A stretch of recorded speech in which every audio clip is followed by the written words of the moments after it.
think of when I say the word composer? Let me take a wild guess here. Did you think of something like this? Or perhaps even this? If so, you wouldn't be the only one. Mentioning to people that I enjoy composing is often met with the same reaction. Whoa, Shaan, that's really cool. But like, why?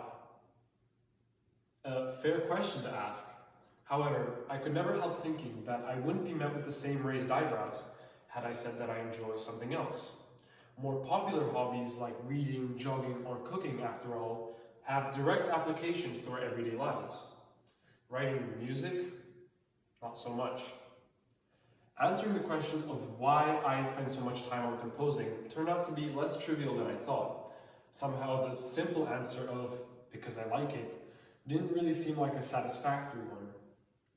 Upon pondering this, I realized that, for many, the process of what creating music is like remains shrouded in mystery.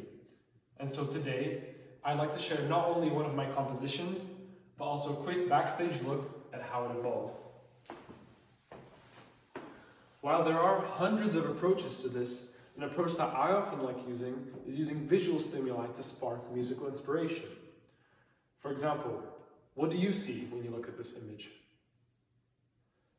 What struck me was the sense of darkness and foreboding. Perhaps there's a storm coming, perhaps there's something dangerous lurking beneath the surface. Wanting to express this with music, after a bit of experimenting of course, I came up with this.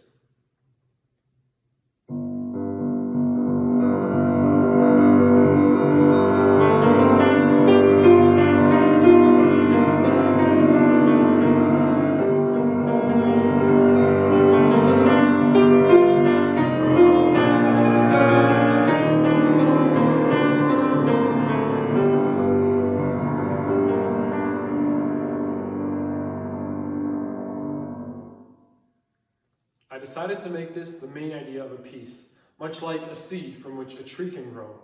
But in order to do that, I would have to explore the theme a bit, play around, and looking at more images helped me do that. Though a bit less dark, this painting is much more alive.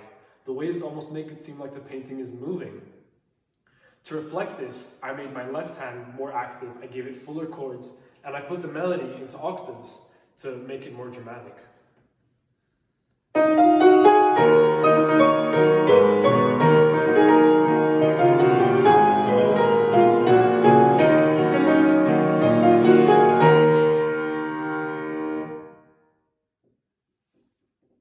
Now, this image is very different.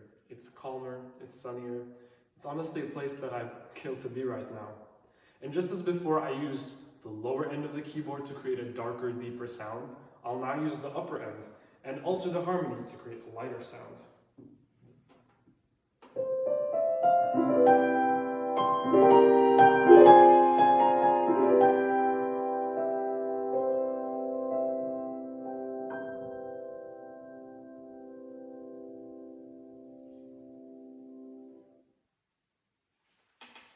From brainstorming my ideas to piecing them together to notating them, this process took weeks.